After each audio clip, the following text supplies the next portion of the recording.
First story. Entitled OP bullied a girl at school after she showed interest in him, so brutally that she ditched her graduation and left the country. Now, after 8 years, OP contacted her only to bully her again into talking to him, even after she was not interested. Basically, this is what happened. Back when I was younger, I was transferred to a K-8 year-round school. The person in question here, let's call her Jackie, was one of the first people I became friends with there.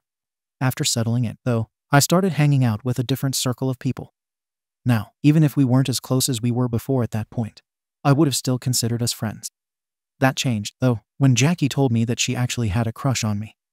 In that respect, I had zero interest in Jackie, and from then on, things got really messed up.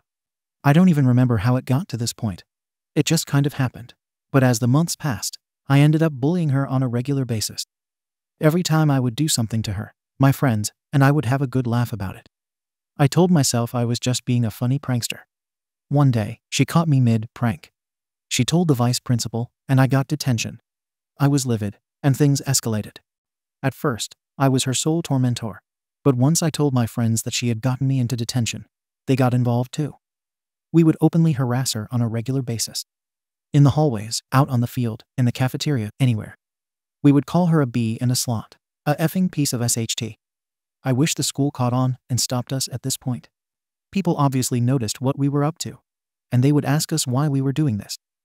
We would explain to them why she was the biggest BTCH ever she wasn't. A few of the more overzealous individuals from our class got drawn into this SHT fest with us, and we got more hands-on with the bullying. While we never got violent, I'm still disgusted with myself for what I did. A few of the things we did. She had to turn in her homework herself. Usually you pass it down the rows of desks, but we were taking hers and throwing it away. She was surprised to find out she had failing homework grades in some of her classes. Turned her friends against her. One was actually helping us throw away Jackie's homework. Turned the school against her. Our school's 8th grade class only had about 90 or 100 kids max. My friends and I had gotten everyone involved. The vast majority now either ignored her completely or helped us ruin her life. This is the worst part. Eventually our winter break came around, and as everyone was heading home, me and 10 or so of my friends sat outside the gates to her apartment. As she was walking home on the sidewalk, we all stood up off the curb and yelled. We screamed at her using every obscenity we knew. For some reason, we had to make sure everyone in the surrounding area knew that Jackie was the biggest CNT in the world. She was not. In order to get home, though, she had to come through us. She ran past us, sobbing and crying, as we bombarded her with insults at the top of our lungs. We exchanged a few high fives. I don't know if she saw that or not. Shortly after this, I started to feel bad. I told myself I would lay off a bit and stop, because this was probably wrong. Then her mom looked me up in the school directory. She called my home phone and asked me why I was doing this to Jackie. I didn't know what to say, and shortly after, she called my own mom. I was dumbfounded. I couldn't believe Jackie had gotten her mom involved. Any feelings of remorse I had over this were promptly quashed after my mom gave me the biggest earful of my life. The bullying continued after the break. When spring break rolled around, she kind of disappeared, and we never saw Jackie at graduation. I heard from some people that she had left the country. I temporarily forgot about her shortly after, over the course of the summer. Once I was in high school, everything kind of just hit me. I realized that my behavior in middle school was unacceptable. I was the biggest piece of SHT ever. I've since become semi-obsessed with making amends. I've made efforts to find her on MySpace and Facebook. But until recently I've had no progress. I'm not entirely sure I've found her because the photo on Facebook isn't very clear. Let's just say that if I wrote out a bucket list right now, giving her a serious apology one day would be on it. I don't feel like I'm being overly self-conscious when I feel guilty or responsible for her ruined middle school years and potentially the few thereafter. If this is really her, I now finally have the opportunity to make amends. I feel like she wouldn't even want to see my face, let alone get word from me after so long. I'm afraid my obsession with making amends is in direct contrast with what she wants. I'm afraid contact will only remind her of what I did back then if she has actually forgotten about it. So I guess my question is, should I make contact? Do you guys think an apology from me after all this time, as I am now, would mean anything to her now? Relevant comments. Ushido 776. You want to apologize for yourself, to relieve your own guilt, not for her. There's a small chance she would take it well, but there's a much larger chance it would open old wounds. You did the harm. Now live with it yourself. The pain is yours to bear. OP. I believe you think I'm searching for absolution. I'm not. I've accepted what I've done already. I sent her an apology because, after reading what some people have to say, I truly believe that it was the right thing to do. Relieve my own guilt. I'm never going to feel guilty about this. You digital fish. Closure. To what? Hey, sorry for ruining several years of your childhood and turning you into a pariah for, literally, no reason at all. Can you forgive me? The OP can't handle the guilt because of cowardice. Accepting your past and the choices you made is difficult. Most people will do just about anything to avoid living with themselves. The OP really wants to apologize because it's a win-win to remove guilt. If Jackie doesn't accept, I apologized and tried to make amends, so that's on her. Guarantee it. OP, not really. It's a given that I'm going to feel guilty about this for the rest of my life. Even if she accepts my apology, it's not like I can give her her childhood back. After some thinking, I feel like not taking any action whatsoever would have been the worst thing for me to do. Yes, I want to be forgiven, but I didn't ask her for it. In my message, I just owned up to what I did. Edit. In fact, at this point, if I had just sat around and made absolutely no attempt to make things right, I feel like that would have been the cowardly choice. Other relevant comments from OP. What am I trying to accomplish? I just want her to know that she didn't deserve what happened to her, and that none of it was her fault in any way. I want to take responsibility for that whole SHTTY situation, and let her know that that whole ordeal was a result of my own insecurities as a child. Obviously, I would like to be forgiven, but even if I'm not and I get completely ignored, I just want her to read my message. If, for some reason, she blames herself in any way for what happened back then, my apology can hopefully help her let those feelings go. Honestly, I don't know what kind of compensation I could offer her that could make up for what I did, man. I did offer, though, and left my cell in the message. She said she could call if she wanted anything from me, or if she was willing to hear my apology from my own mouth. Note: OP added updates below in their original post.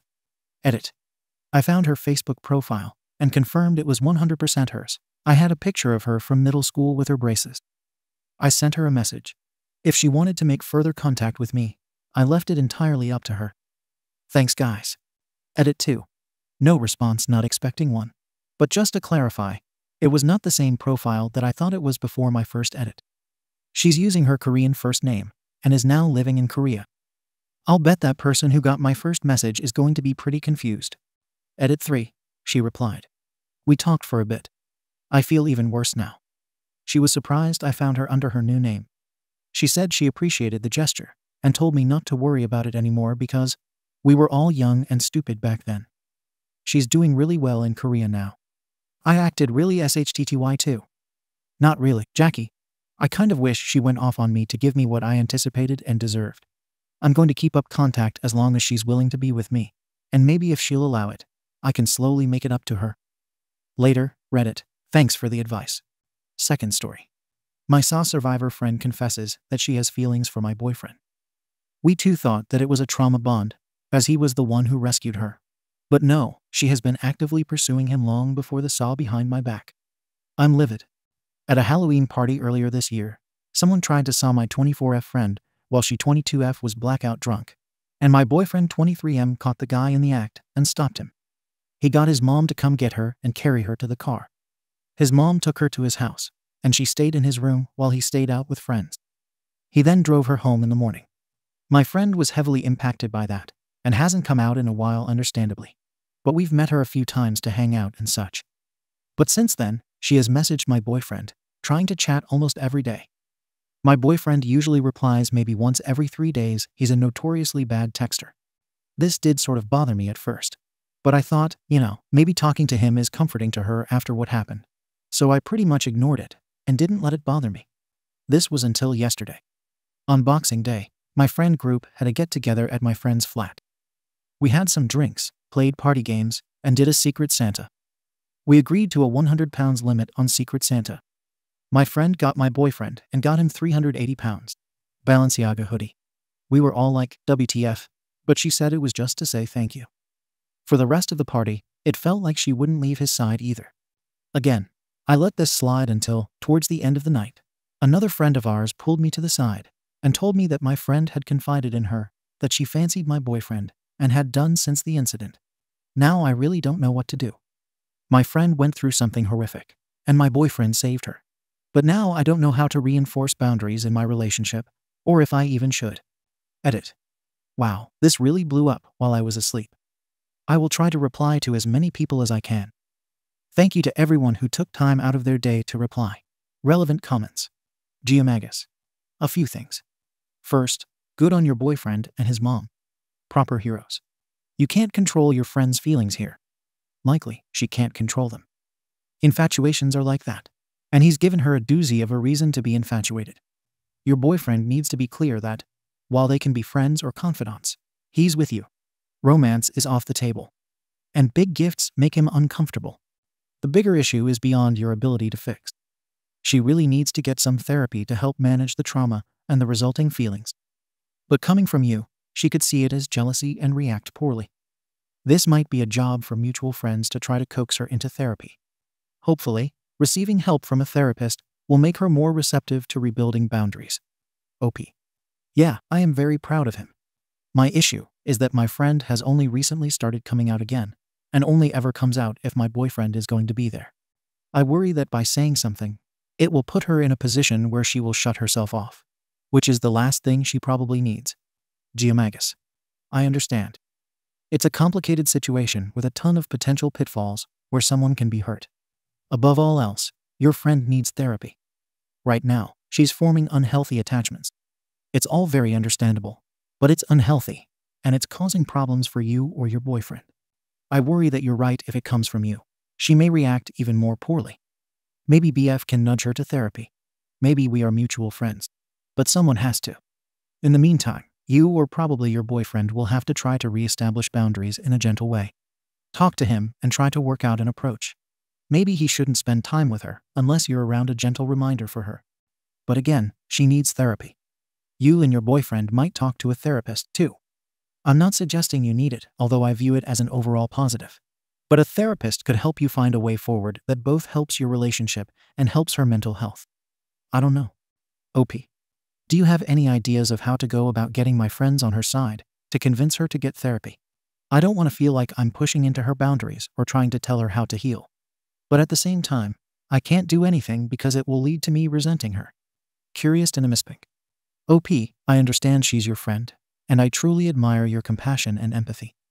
However, she is doing something unfair to you, her friend, who cares so much about her. If you want my opinion, put yourself first and clearly express to her that this bothers you and that it's disrespectful.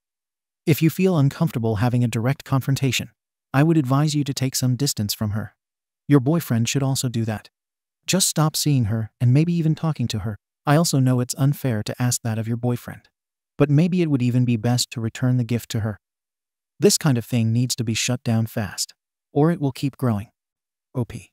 It's just hard because I feel partly to blame, as I was supposed to go to the party with her and meet my boyfriend there, but canceled at the last minute due to really intense cramps. So I feel like the least I can do is help her through this however she needs it. OP when told to tell her boyfriend. Yeah, I haven't even told him yet, but I don't want to make him feel awkward or anything, as I wouldn't want what's happening now to affect any decisions he'd make in the future. And react in a negative way. I mean in the sense of hesitating to help someone in the future or something. I don't feel like he'd cheat on me. I just don't want him to have to worry about anything. Update. Reddit. So following the advice of the majority of responses, I told my boyfriend, and we agreed that he should sit her down and talk to her. He invited her out to Starbucks to talk about how she feels. But now I fear the situation is worse. My boyfriend told her gently that he understands how she feels and is grateful, but he doesn't feel the same. He also told her that her emotional response to him was just trauma bonding. She refuted this by claiming that she had feelings for him long before the incident, back when they first met, but never acted on them. She only said that her feelings came after the incident, so that people wouldn't judge her or hate her. My boyfriend told her that he wasn't interested regardless, and she said that's fine, but her feelings are real, and she has a right to speak her truth. When I tried to talk to her, she didn't even apologize and said that she wouldn't feel guilty for something outside of her control. I feel totally lost, because now this feels like so much more of a betrayal than before. Any help would be appreciated at this point. I just feel sick. Edit to add. She also admitted that she didn't originally even get his name from Secret Santa. She found out someone else had it and asked to swap, so she would be buying his gift. Relevant comments. Sarby 888. Although she's right, her feelings aren't in her control, but her actions are. By actively pursuing your boyfriend and knowing you're together, she is way out of line. At this point, as much as it may hurt, I would cut her off. The fact that she couldn't even apologize is proof that she has no remorse or guilt for what she is doing. It's not worth the headache. No way. OP. I just can't believe she would be so remorseless towards someone she's had a 7-year friendship with. I'm just speechless. I don't even know what to say to her. No information. If this is very unusual behavior for her, then this might be a trauma response. Regardless, she's a danger to your relationship and a bad friend. It's time to distance yourself from her and tell your mutual friends that she's been openly pursuing your boyfriend, which both of you don't want. Start to document what she's doing, in case she escalates and you need to file for a restraining order. She's developing obsessive behavior, and it might get worse. OP. It's super unusual, which is why I'm so confused about how to act. She has never been the type of girl to go near a guy in a relationship before, and she has even turned guys down based on their having girlfriends she didn't even know. Me and my boyfriend think in her mind, she sees this as a girl boss sort of moment where she's finally going after whatever she wants and is good for her. But I just feel she shouldn't do it at my expense. Third story. OP spent his son's university fund on a trip to Europe to drink beer, like he always threatened, instead of giving it to his stepbrother after he passed away. I'm not crying. You are crying. My son was smart. Smarter than me.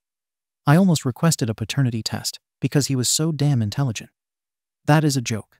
My ex and I divorced when he was about 12. She remarried when he was 14. I did it when he was 16. I had an RESP set up for him. That's an education fund in Canada. As long as he went for post-secondary education, he could use the money for anything. I always told him that I was okay with him not going to university. That way, I could use the money I had saved up for him to go to Belgium and buy some beer from monks that only allow you to buy one case. He knew I was joking, and he always played along. He wouldn't let me get his goat. When he got accepted to McGill, it was the proudest moment of my life. I took him out for a beer to celebrate his achievement and mourn the loss of my trip to Europe. My son was struck and killed by a drunk driver in March. I'm dealing with it. My ex is dealing with it. My wife has been nothing but my rock in this. She is holding me up. I was dealing with the funeral arrangements and everything when my ex came to talk to me about his money. She knew he had a scholarship and was just going to use the money for living expenses and an emergency fund. She asked me what I was going to do with it. I said I was going to do what I always said I would. I was going to Europe to drink beer. She asked if she could have it for her stepson. I thought about it and said no. Her husband is a decent enough person, but he made it clear that he wasn't responsible for any expenses for my son. Beyond food, shelter, and stuff, obviously. Like I said, he is decent. I said I was not going to do that. I was going to go drink beer in my son's honor. She says I'm wasting thousands of dollars. And I guess I am. I have to give back the government portion of the fund. But I don't care. My ex thinks I'm being stupid and irresponsible by wasting my son's money like this. I don't care. My son would laugh his arse off if he knew I actually did it. Comments. No lavishness 38206. NTA. Sorry for your loss. I thought it was a clickbait title, but this is a sad effing post. I hope you enjoy your trip and pour out some for your family. It sounds like you guys had a good relationship. OP, thank you. Gamercow 3D991. Dude, sorry for your loss. Enjoy that beer in your son's honor, man. NTA. No alarm 2208. NTA, you don't owe your ex-wife's stepson anything. OP, sorry for your loss. Have that beer in Belgium in memory of your son. Milliepoli. I totally agree. You should never have been asked for that money. That was totally out of line. Please spend that money to find joy in this world through your sadness. Jasmina 8487. Especially while he was dealing with funeral arrangements. This is also the mother of the deceased child, so instead of mourning her son, she is acting like a damn vulture. Jersey Girl 1T105. My first thought was, she asked for money at their son's funeral. Maikamka. No, you misread. Before the funeral.